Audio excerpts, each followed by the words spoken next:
안녕하세요. 저는 40대 홀몸입니다. 날이 좋아서 아들이랑 가까운 공원으로 소풍을 다녀왔다가 저녁 늦게 컴퓨터를 켜봅니다. 제 사연도 소개가 되면 좋을 것 같아서 올려보려고 해요. 글 쓰는 재주가 없어서 제 이야기를 잘 풀어놓을 수 있을지는 모르겠지만 문장 속에 깃든 가슴 아픈 마음을 봐주시면 좋겠습니다. 제 나이 20대일 때 첫 직장에서 6살 많은 남편을 만나게 되었어요. 제게는 남편이 첫사랑이었는데 남편이 저랑 만날 때부터 결혼을 생각했다고 하더라고요. 그 마음이 영원히 변치 않을 마음일 줄 알았던 저는 남편을 받아들였고 그렇게 자연스러운 순서를 밟아 결혼을 하게 되었습니다. 제가 30대로 들어섰을 때 결혼식을 올렸어요. 결혼을 결정했을 때 양가 집안 형편이 크게 다르지 않아서 어른들로 인해 결혼 반대에 부딪히는 일은 딱히 없었습니다. 남편은 결혼을 약속하기 전 제게 제주도에서 살고 싶다고 한 적이 있어요. 결혼을 하게 되면 서울 직장 그만두고 제주도로 내려갈까 하는데 제 허락이 필요하다고 하더라고요. 멀쩡한 직업을 왜 그만두냐고 물었더니 우리 가정을 위해서 좀 더 돈 되는 일을 하고 싶다네요. 그래서 미리 알아둔 일자리가 있는데 학교 선배가 제주도에서 하는 뱃일이 돈이 좀 된다고 해서 그걸 해볼까 한답니다. 저보고도 일 안 해도 된다고 아이 갖고 육아만 해달라고 하길래 그때만 해도 저는 순수하게 남편을 의지만 했어요. 그래서 저 또한 일을 그만두고 남편과 함께 생전 발 들여본 적 없는 제주도로 내려가 살게 되었습니다. 저희는 제주도에 입성하고 머지않아 임신을 하게 되었어요. 사랑스러운 아들이었습니다. 남편은 약속대로 정말 열심히 돈을 벌었고 또 많이 벌었어요. 남편이 고생해주는 덕분에 경제적으로 어려운 점은 하나도 없었습니다. 다만 남편이 일 때문에 집에 오래 머물 수 없어서 신혼을 마음껏 즐기기는 어려웠어요. 저는 거의 홀로 산부인과를 다니고 홀로 몸조리를 했습니다. 남편한테 칭얼거릴 수도 없었어요. 남편이 저랑 아들을 위해 밤낮으로 애를 쓰고 있는 걸 알았거든요. 새벽에 나가고 새벽에 들어오는 남편을 위해 제가 할 수 있는 응원은 남편의 내조를 열심히 하는 것밖엔 없었습니다. 남편이 밥이라도 든든히 먹을 수 있게 도시락을 꼬박 싸줬고 동료들과 같이 먹으라고 많은 양의 간식도 만들고 그랬어요. 남편이 몸 힘들게 그러지 말라고 했는데도 가정을 위해 한 사람만 노력하도록 지켜볼 순 없었습니다. 또 남편에게 그렇게 마음을 표현하는 것이 제 나름 보람 있어서 좋기도 했고요. 제가 출산까지만 해도 저랑 남편 사이에는 문제가 없었어요. 어느덧 제가 출산을 하고 아들을 안게 된 남편과 저의 행복이 극에 달했을 때 불행은 시작되었어요. 그 불행의 원흉은 다름 아닌 시모의 존재였습니다. 생각지도 못한 골칫거리가 나타나서 일상이 제대로 흐트러지기 시작했어요. 시모는 제가 출산을 한 지 얼마 안 돼서 시부랑 조론을 하셨어요.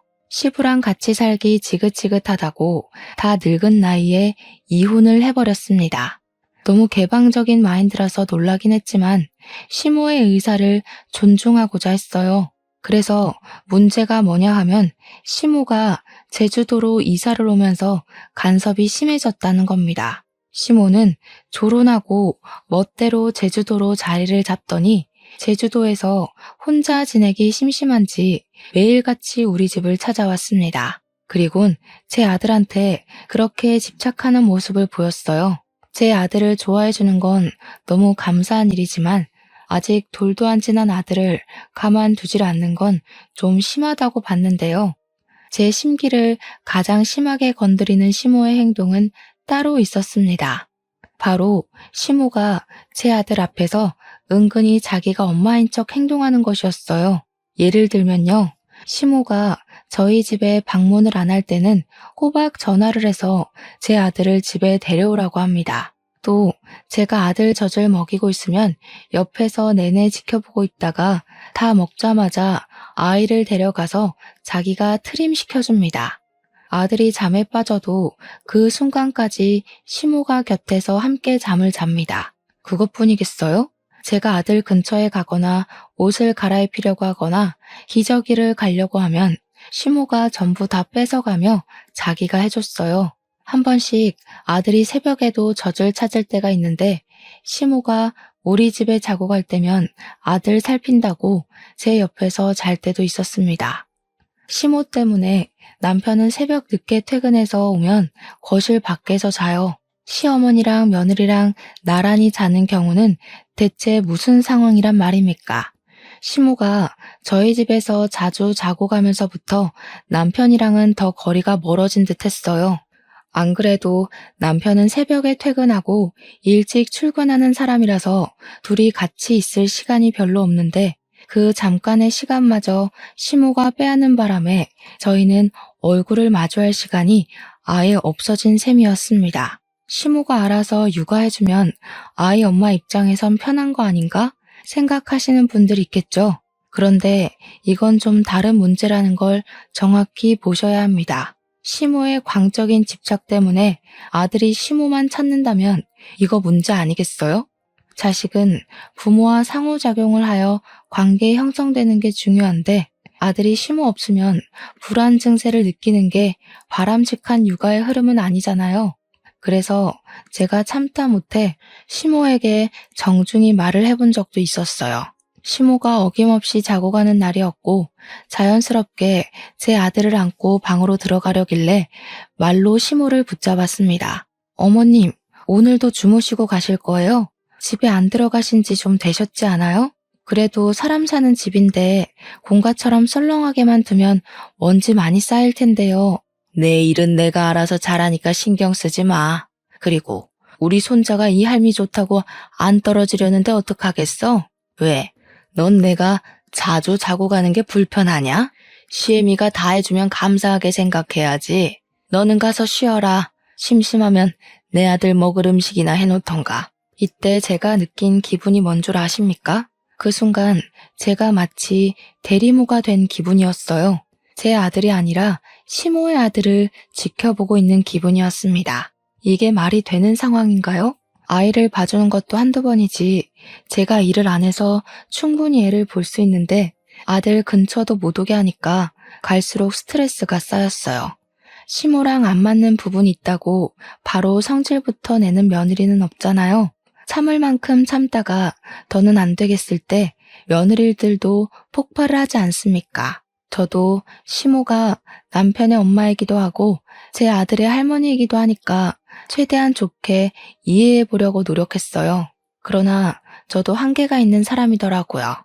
시모 때문에 제 아들을 많이 안아보지도 못했는데 아들이 뒤집기를 하는 것도 물건을 만지기 시작하는 것도 자리에 앉는 것도 전부 시모가 먼저 본 뒤 제게 사진으로 보여줘요. 제가 집안일을 하는 동안 놓쳤던 아들의 모습을 항상 시모를 통해서만 봐야 하는 것이 점점 화가 나기까지 했습니다. 어떤 날에는 너무 서러워서 남편 퇴근하는 시간까지 안 자고 있다가 피곤에 찌들어 들어오는 남편에게 투정을 부린 적도 있었어요. 그날 남편은 제가 울면서 마중을 하고 있자 많이 당황했습니다. 나 어머님 때문에 너무 속상해. 지금도 어머님이 애 손도 못 대게 둘이서 자고 있어. 왜 어머님이 나랑 아들 사이를 갈라놓고 가운데서 자냐고. 계속 이대로 지내야 되는 거면 나 못 견딜 것 같아. 당신이 어머님한테 말 좀 해주면 안 돼? 그랬어? 알았어. 내가 엄마한테 잘 말해볼게. 아마 엄마는 당신한테도 도움될 거라 생각하고 그런 걸지도 몰라. 내일 내가 엄마랑 대화해 볼 테니까 울지 말고. 남편도 그 부분에 대해서 문제를 느끼긴 했었는지 제게 굉장히 미안해했고 제 눈치를 봤습니다. 그날 밤은 저를 다독여주느라 자는 시간을 조금 빼앗기기도 했어요. 그게 미안해서 저도 조금 자고 일어나 남편이 좋아하는 음식으로 도시락을 준비해서 출근을 보냈습니다. 남편 말대로 남편이 시모한테 말은 해본 것 같았어요. 하지만 남편은 시모의 드센 성격을 이길 만한 위인은 못 되는 사람이었습니다. 시모는 오히려 제게 냉담한 태도를 보이면서 이전과 다를 바 없게 행동했어요. 불만이 있었으면 나한테 직접 말을 하지 그랬니? 그리고 내가 앞으로 살면 얼마나 더 산다고 손자 조금 안고 있는 걸로 그렇게 불만을 가져야겠어? 나 죽으면 네가 실컷 끼고 살 아들이잖아. 그 몇 년도 못 참아주니?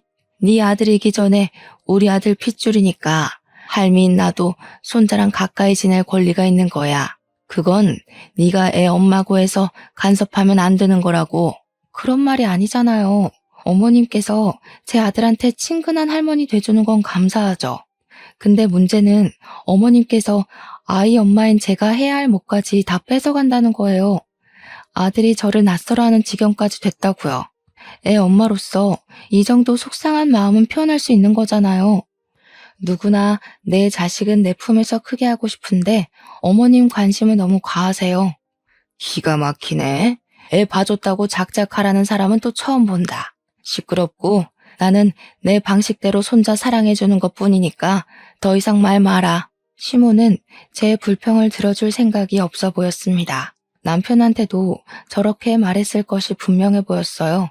사실 순한 남편한테 부탁하면서도 시모를 설득 못 시킬 거란 예측은 살짝 했었습니다. 시모가 독불장군처럼 시부 쫓아내는 것 보세요. 여지가 얼마나 드셌으면 남자가 쫓겨날까요? 그래도 시모가 제 아들한테 나쁜 짓 하는 건 아니니까 한 번 더 참아보려고 했습니다.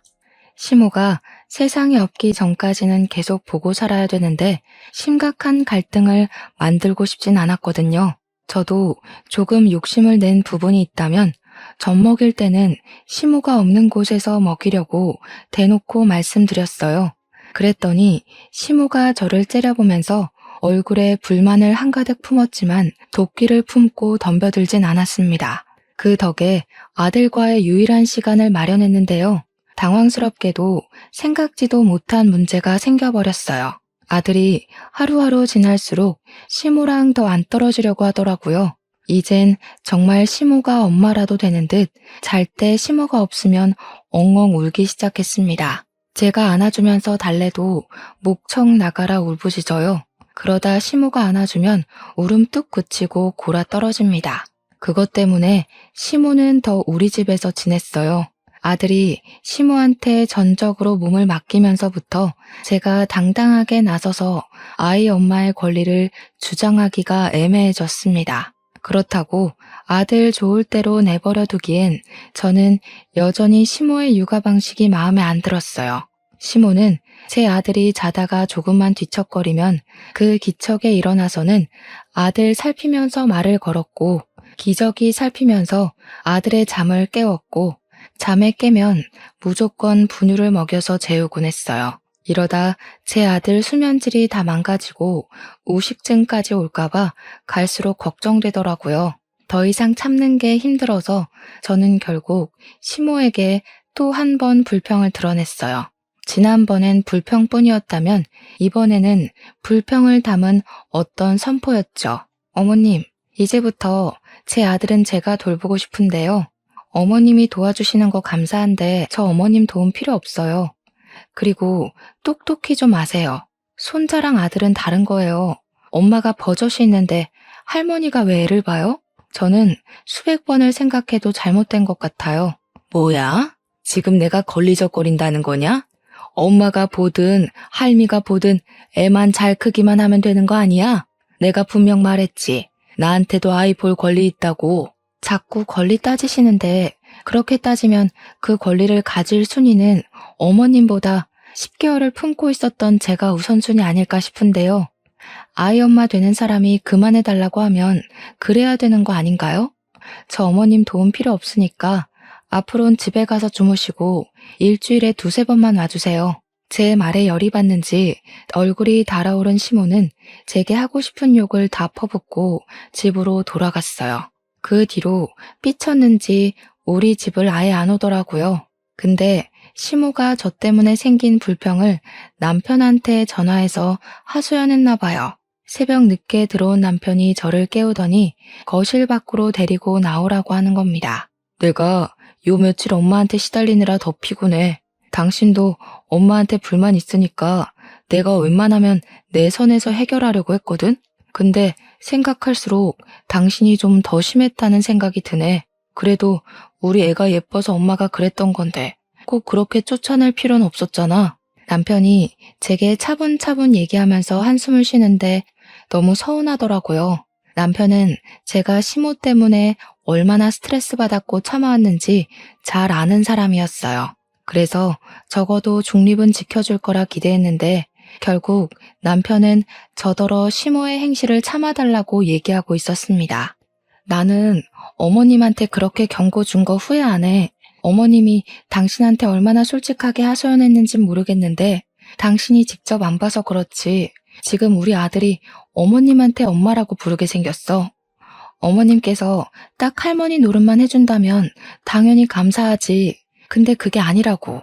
남편은 저와 시모 사이를 해결 볼 수 없다는 걸 직감했는지 결국 대답 대신 한숨을 쉬었고 그만 씻어야겠다며 더 이상의 대화를 회피하였습니다. 피곤한 남편을 상대로 심신까지 피로하게 만들고 싶진 않았는데 정말 미안했어요. 그 뒤로 저희는 은근하게 불편한 분위기로 지냈지만 그래도 저는 시모꼴을 꽤 오래 안 볼 수 있어서 마음은 편했습니다. 아들이 시모가 없어서 우는 것도 잘 달래니까 저를 엄마로 봐주더라고요. 모든 상처는 시간이 약이라는 말이 저희 가정에도 통하나 봐요. 서먹했던 남편과의 관계도 다행히 서서히 풀려갔습니다. 결혼 기념일에는 남편이 제게 꽃다발도 사주었고 이번에 시간 빼서 바람 쐬러 가자고도 하더라고요. 저는 한 번도 남편이 일하는 곳에 가본 적이 없었어요. 이번에 남편이 일부러 휴가를 내어 저에게 자기 일하는 곳을 소개해 줄 겸 제주도 바다 구경하러 가자고 제안을 했습니다. 가면 동료 직원들도 있을 테니 저는 신이 나서 김밥을 왕창 쌌어요. 그리곤 남편 차를 타고 아들이랑 바다로 나들이 갔죠. 남편이 일하는 곳은 생각보다 영역이 넓었습니다. 일하시는 분들도 꽤 많았고 생각보다 젊은 분들도 많았어요. 주로 남편 또래가 가장 많았던 것 같아요. 이제 막 돌진한 아들을 데리고 갔더니 미혼남, 기혼남 할 것 없이 남편 동료들이 제 아들을 정말 많이 예뻐해 주었어요. 남편 안 닮고 저 닮아서 다행이라는 농담도 해주었죠. 그렇게 한참 남편 동료들에게 김밥 대접하면서 눈으로 바다 구경을 했는데 남편이 우리 아들 배 태워주고 싶다고 다녀오겠다고 하더라고요. 저는 원래 무슨 이동 수단이든 멀미를 잘해요. 그걸 남편도 알아서 저한테는 배 타자고 제안을 안 하더라고요. 어린 아들을 데리고 너무 위험한 곳 가는 거 아니냐고 걱정을 했지만 남편도 그렇고 동료 직원들도 그렇고 하나도 안 위험하다면서 여유를 부리셨어요.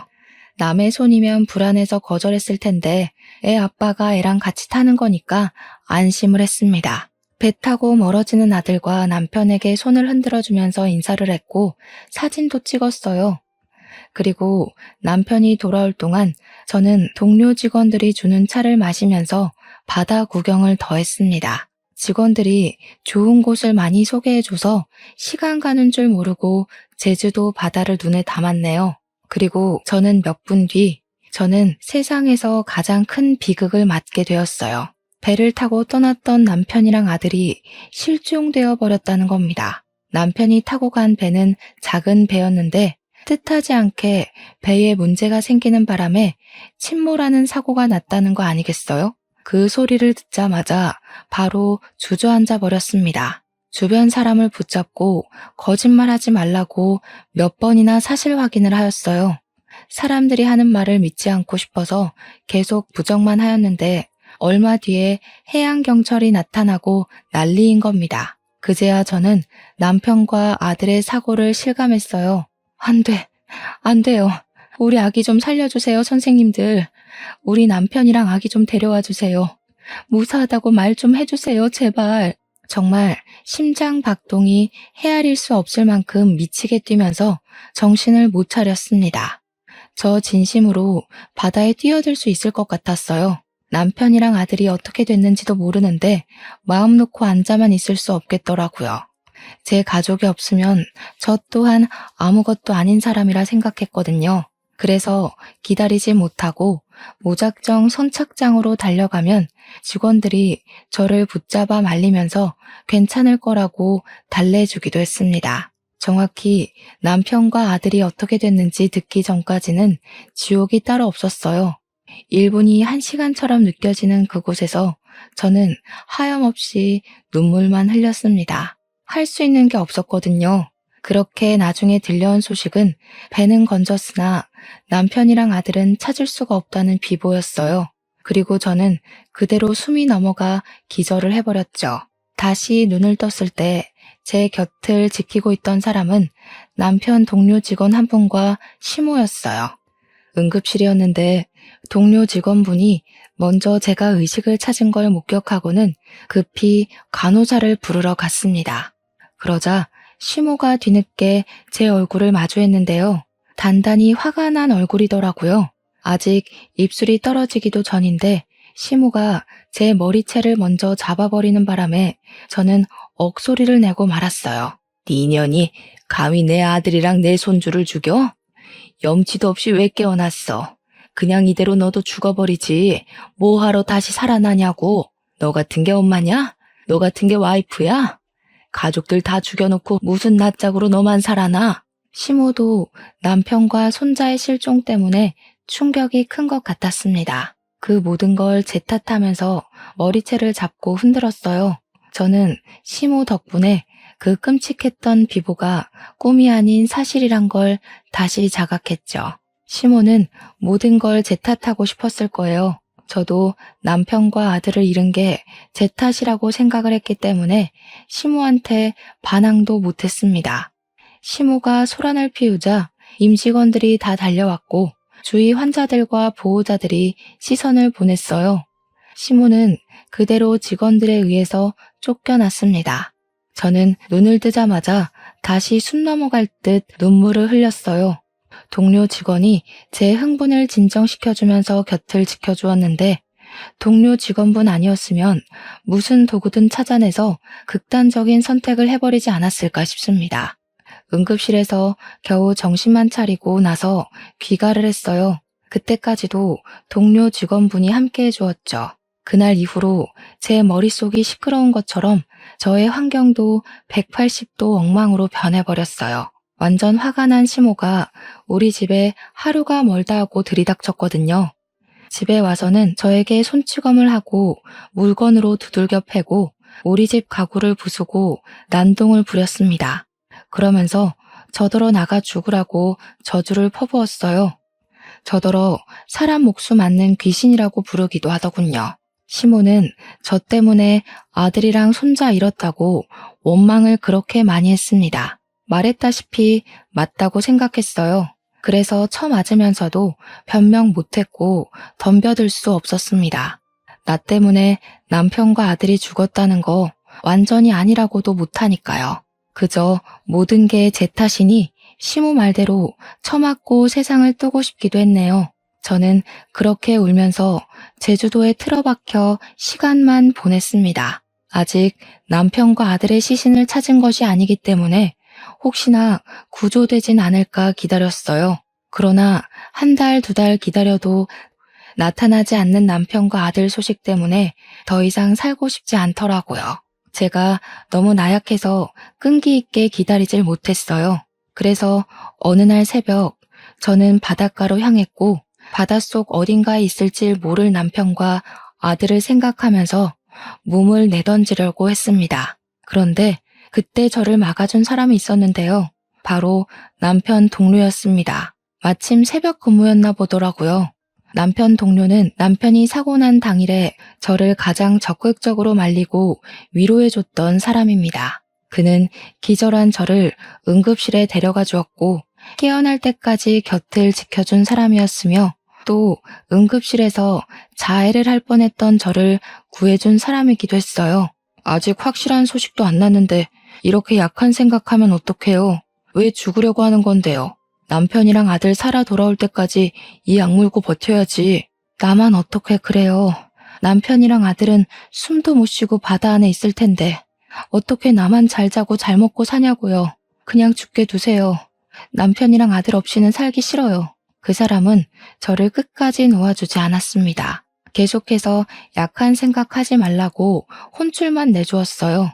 저는 결국 아무것도 못하고 바다 앞에서 실랑이만 벌이다가 결국 서럽게 울었습니다. 그 이후로 그 사람은 제가 죽을까봐 걱정이 되는 건지 매일같이 우리 집을 찾아와 줬습니다. 저를 데리고 억지로 밥을 먹이고 억지로 잠을 재우고 집안일까지 손수해 주었어요. 그러는 동안에도 저는 정신을 못 차리고 죽지 못해 사는 사람처럼 그렇게 지냈죠. 그렇다 보니 시모도 그 사람을 볼 수밖에 없었는데요. 그 남자가 우리 집을 들락날락거리자 시모는 건수 하나 더 잡았다는 듯 제게 회심의 일격을 날렸습니다. 제 귀싸대기를 때린 거죠. 이 미친년이 남편이랑 지 아들 죽은 지 얼마나 됐다고 그새 바람을 피워? 설마 이러려고 내 아들이랑 내 손주 죽인 거야? 저는 시모의 원망을 받는 것이 한편으로는 남편과 아들을 잃고도 목숨을 부지하고 있는 죗값을 받는 것 같아서 묵묵히 당해주기만 했습니다. 시모에게 폭언을 듣고 손찌검을 당할 때면 제 안의 죄책감이 조금 누그러지기도 했거든요. 이대로 더 심하게 맞고 세상을 뜨고 싶다는 생각도 매일 하면서 지냈어요. 그런데 남편 동료 직원이 제 곁을 머물면서부터 제 삶은 뜻하지 않게 자꾸 구제되었습니다. 시모한테 처맞고 있는 그 타이밍에 그 남자가 들이닥쳤는데 사정없이 시모를 저에게서 떼어놓더니 집 밖으로 끌고 나갔어요. 그리곤 대문 앞으로 내동댕이 쳐버리더군요. 한 번만 더 이 집 찾아오거나 근처에서 얼씬거리면 아줌마도 똑같이 만들어줄 거예요. 남자한테 주먹 맞아봤어요? 그 연세에 남자 주먹 맞으면 이빨 몇 개는 털릴 거예요. 이른 나이에 틀니 끼고 싶으면 계속 찾아오던지. 시모는 그 남자의 협박을 받고 난 후 정말로 발길을 끊어버렸습니다. 다신 찾아오지 않았어요. 나중에 알아보니 이사를 갔더라고요.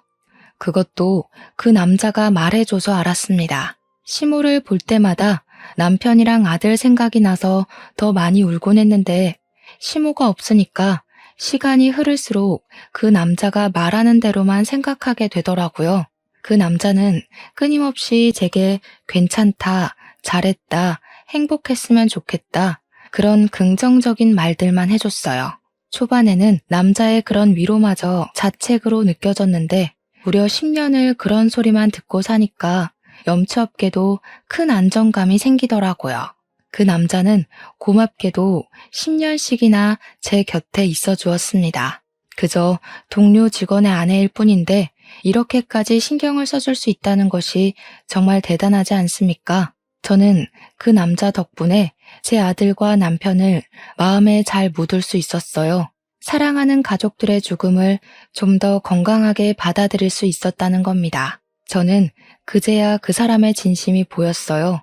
자기의 삶 일부를 포기하고 그 시간을 저한테 쏟아준 것이 큰 은혜라고 생각했습니다. 너무 고마워서 10년이나 지나서야 그분께 감사 인사를 전했네요. 진수 씨 덕분에 제가 어떻게 살아가야 될지 알게 됐어요.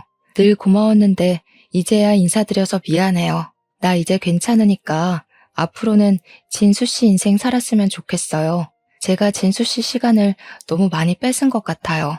본의 아니게 제가 그 남자의 발목을 잡고 있었을지도 모른다는 생각도 들었어요. 그래서 나 이제 괜찮다고 말했던 건데 그러자마자 그 남자가 해주는 말에 무척 당황했습니다. 그분이 제게 이날이 오기만을 기다렸다고 하면서 진심을 고백하는 겁니다. 저를 좋아한다고 했어요. 생각지도 못한 고백이라서 당황스러웠습니다. 그러나 저 역시 그 사람에게 많이 의지했고 그 사람의 고백을 받는 순간 저 또한 마음이 있다고 느꼈어요. 10년 만에 처음으로 두근거렸거든요. 얼떨결에 저는 그 사람과 재혼을 약속하고 말았어요. 얼마 만에 기쁜 소식인지 행복한 기분을 느낀 제 스스로가 너무 어색하여 어안이 벙벙했던 걸로 기억합니다. 저는 그 남자가 이끌어주는 대로 재혼 준비를 조금씩 해나갔어요. 그런데 그 과정에서 정말 심장이 벌렁거릴 만큼 뜻밖의 반전이 일어났습니다. 재혼을 위해 호적을 정리하려고 서류를 떼러 간 날이 있었는데요.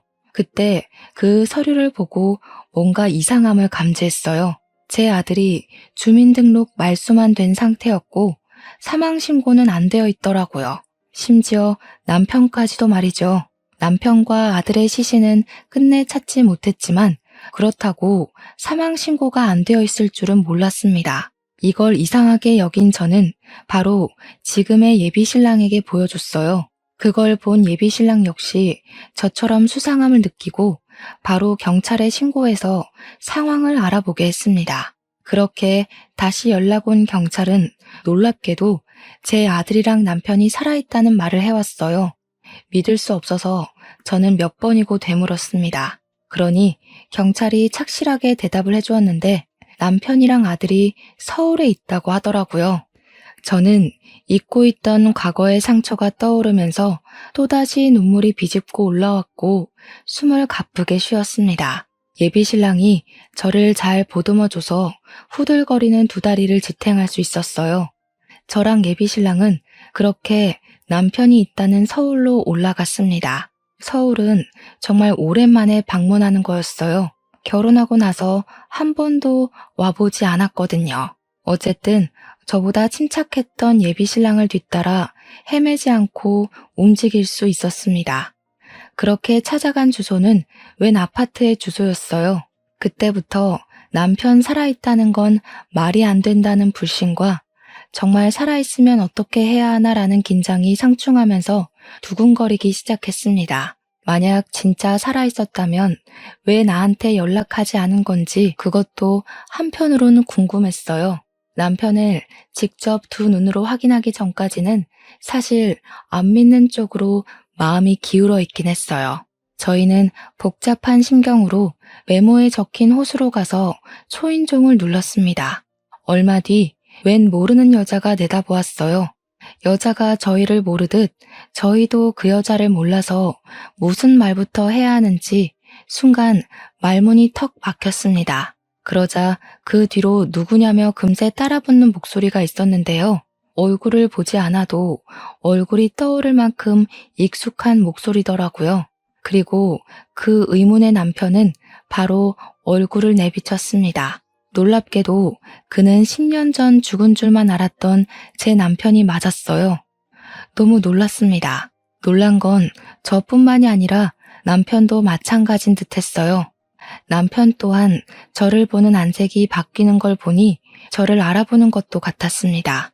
남편이 정말로 살아있었다니. 남편을 보자마자 가장 먼저 든 의문은 어떻게 였습니다. 제가 남편과 아들을 얼마나 기다렸는데 둘을 기다리면서 얼마나 지옥 같은 시간을 보냈는데 이렇게 살아있을 거면 연락을 해줬어야지. 기억을 잃은 것도 아니면서 대체 왜 멀쩡하게 살아있으면서도 연락을 안 했는지 이해가 안 되었어요. 그러다 놀라서 얼어붙어 있던 남편이 의문의 여자 보고 여보라고 하며 급하게 문을 닫으려고 할 때 저는 남편의 마음을 다 알아버렸습니다. 남편의 재혼, 그것이 멀쩡하게 살아있었음에도 10년간 잠적을 했던 이유인 것 같았어요. 저는 문 닫으려는 남편의 멱살을 잡으면서 문 안으로 비집고 들어갔어요. 당신이 죽은 줄 알고 내가 몇 년을 울었는데 어떻게 이렇게 멀쩡히 살아있을 수가 있어? 도대체 무슨 짓을 한 거야? 설마 새 살림 차리고 싶어서 죽은 척 했던 거야? 왜 이러세요? 사람 잘못 보셨습니다. 이거 주거 침입인 거 몰라요? 경찰 부르기 전에 나가라고. 남편은 뒤늦게라도 시종일관 모른 척하며 부인으로 보이는 그 여자를 방에 보내려고 했습니다.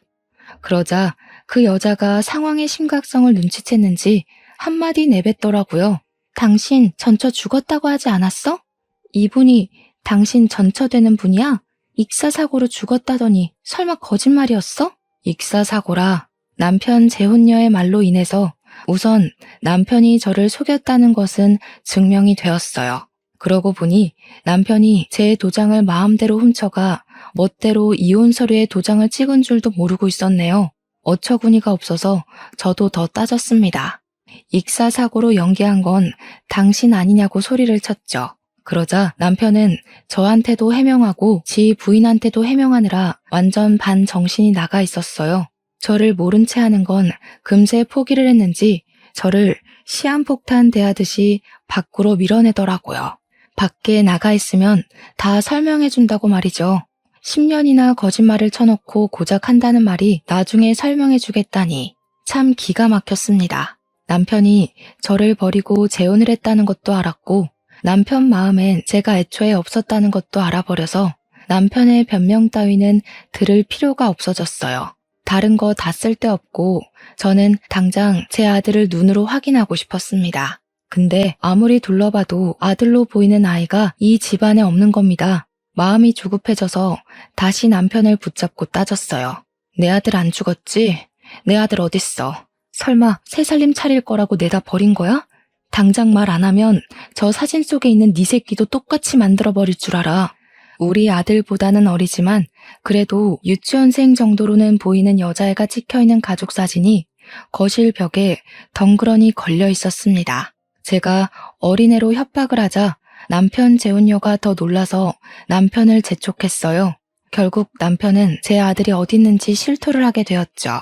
남편이 망설이면서 겨우 입 밖으로 꺼낸 사실은 저를 또 한 번 무너지게 만들었습니다. 남편 하는 말이 제 아들은 시모랑 따로 살고 있다고 하더라고요. 그 소리를 듣는데 얼마나 소름이 끼쳤는지 몰라요. 내가 내 아들 때문에 시모랑 어떻게 지내왔는지 아는 사람이 내 아들을 빼돌려서 시모에게 안겨준 셈이나 마찬가지라서 남편이 몹시 원망스러웠습니다. 저는 온 힘을 다해 남편을 두들겨 팼어요. 남편 재혼녀는 저랑 남편 사이에 아이가 있다는 것도 몰랐나 보더라고요. 제가 남편을 원망하며 두들겨 패는데 옆에서 충격받아 주저앉아 있기만 했습니다. 그러거나 말거나 저는 남편을 잡아 끌면서 당장 시모가 있는 곳으로 앞장서라고 행패를 부렸어요. 흥분을 가라앉힐 수 없어서 소리를 고래고래 질렀습니다. 엉망진창이 된 상황에 겁을 먹은 남편은 저랑 예비신랑을 데리고 시모가 있는 곳으로 출발했어요. 도착한 곳은 황당하게도 웬 교회였습니다. 남편이 그곳에 주차하고 내리더니 교회 옆에 딸린 주택으로 저랑 예비신랑을 데리고 갔어요. 그리고는 초인종을 눌렀고 저는 또 한 번 심장을 부여잡았죠. 옆에서 예비신랑이 제 손을 끝까지 붙잡아 주기도 했습니다. 그렇게 얼마 뒤 문을 열고 나온 사람은 꽤 세월을 받은 시모였어요. 시모는 남편만 온 줄 알고 반겼다가 뒤따라 들어오는 저를 보곤 사색이 되었습니다. 안으로 들어갔더니 웬 목사가 남편을 아는 체 하면서 남편을 아들이라고 부르더라고요. 그걸 보니까 시모가 영감 목사랑 재혼을 했다는 걸 눈치챌 수 있었어요. 그리고 그때 토악질 나올 것 같은 시모보다 눈에 더 들어온 사람이 있었는데요. 한 10살쯤 되어 보이는 남자아이였어요. 저는 그 아이를 보자마자 제 아들이라는 걸 바로 알아봤습니다. 제 눈에서 눈물이 흐르는 줄도 모르고 아들을 바라봤어요. 아들은 당연히 저를 알아보지 못했습니다. 그저 낯선 사람들의 등장으로 눈치를 보더니 금방 방 안으로 들어가 버렸어요. 저는 그런 아들을 쫓아 방으로 따라 들어가려고 했습니다. 그런데 그때 시모가 제 머리채를 붙잡으면서 못 가게 막았어요. 어딜 가려고? 그 애, 네 애 아니야. 네 애는 10년 전에 물에 빠져 죽었잖아. 갑자기 나타나서 이게 무슨 행패야? 이제 내 아들까지 죽이려고? 시모는 제 아들을 자기 아들이라고 주장하기 시작했어요. 그 모습을 보니까 알겠더라고요.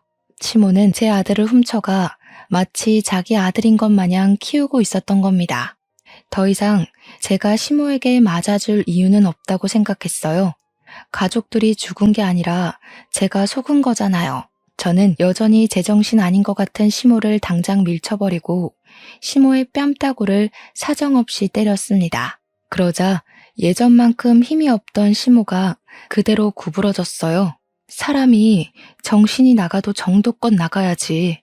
어떻게 내 새끼 빼돌리려고 10년을 속일 수가 있어? 그래놓고 나더러 나가 죽으라고 그랬던 거야? 정작 나가 죽어야 될 사람이 누군데 당신들은 사람도 아니야. 내가 지옥을 살았던 것만큼 똑같이 느끼게 해줄게. 저는 집안 물건을 다 내던지며 부수기 시작했습니다. 시모가 비명을 지르고 목사가 경찰을 부르고 난리였어요. 그런데도 남편과 예비신랑은 저의 난동을 말리지 않았습니다. 남편은 말리지 못했다고 설명하는 게 맞겠네요.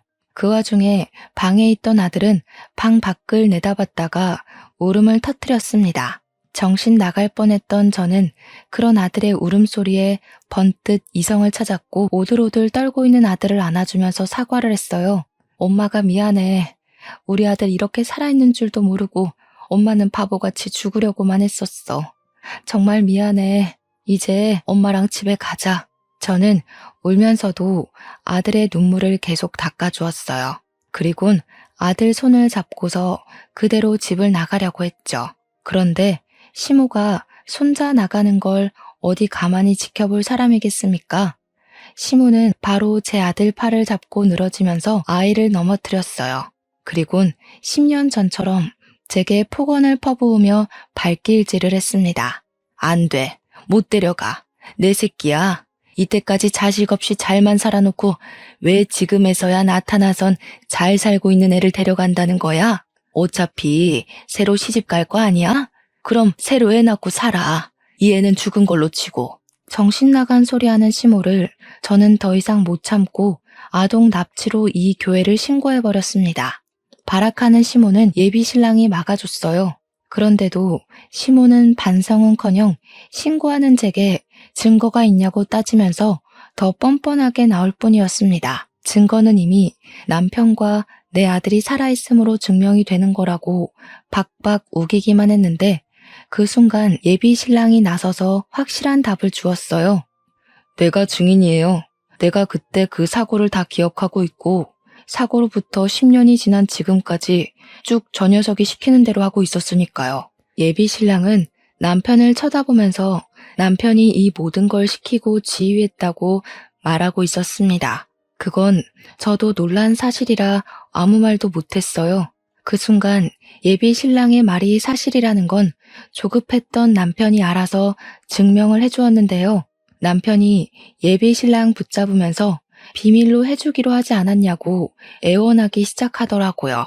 알고 보니 상황은 이러했습니다. 시모가 자기의 뜻대로 안 따라주는 제가 싫어서 남편과 손자를 빼돌릴 계획을 했고 그 과정을 남편도 동의하여 남편이 적극적으로 나서서 계획을 꾸민 거였어요. 배의 사고로 위장할 테니까 제가 물으면 그렇게 말만 해달라고 제 예비 신랑한테 부탁했다는 겁니다. 예비 신랑은 남편이 그저 동료라서 시키는 대로 했었는데 너무 고통스러워하는 저를 보곤 죄책감을 느껴 10년간 옆에서 붙어 있었다고 했어요. 그렇게 매일 붙어 있다 보니까 정말 마음이 생겼던 거라네요. 이제야 말해줘서 미안하다는 예비신랑의 고백에 저는 주저앉아서 하염없이 눈물을 흘렸습니다. 그 사이 경찰이 와서는 남편과 시모를 아동 납치범 및 사기 죄명으로 붙잡았습니다. 그리고 이건 조사 과정에서 밝혀진 덤인데 그 교회가 헌금 횡령, 보조금 횡령 사실까지 드러나 버렸지 뭡니까? 시모 재혼남까지 구속이 되어버렸어요. 그 교회는 문을 닫게 되었죠. 그리고 저는 아들이랑 예비신랑과 함께 제주도로 내려왔습니다. 예비신랑에겐 정말 미안하지만 재혼을 다시 생각해보자고 말을 전했어요. 예비신랑을 많이 사랑하지만 제가 10년간 아무것도 못하고 죽을 것처럼 살았던 걸 제일 가까이서 봤으면서 그걸 긴 시간 묵인하고 있었다는 것이 너무 배신으로 다가왔거든요. 현재의 예비신랑은 이별을 통보한 제게 기다리겠다고 하면서 매일같이 집 앞에 찾아와 용서 구하는 편지를 넣고 갑니다. 예비신랑 또한 저를 많이 사랑하고 있다는 거 알고 있습니다. 충분히 느껴져요. 하지만 사랑하는 마음이 크기 때문에 배신감마저 더 크게 다가오네요. 예비신랑도 제게 걱정거리지만 일단은 저를 낯설어하는 아들을 우선적으로 신경 쓸 예정이에요. 엄마를 모르는 아들의 심정을 차근차근 보듬어 줄 것이고 완전히 틀어져 버린 모자 관계를 회복하고자 애쓸 겁니다. 제 시간이 이제야 다시 흐르는 기분이네요. 아들에게 못다 준 사랑을 갚으면서 살아가겠습니다. 제 사연은 여기까지예요. 들어주셔서 너무 감사드려요.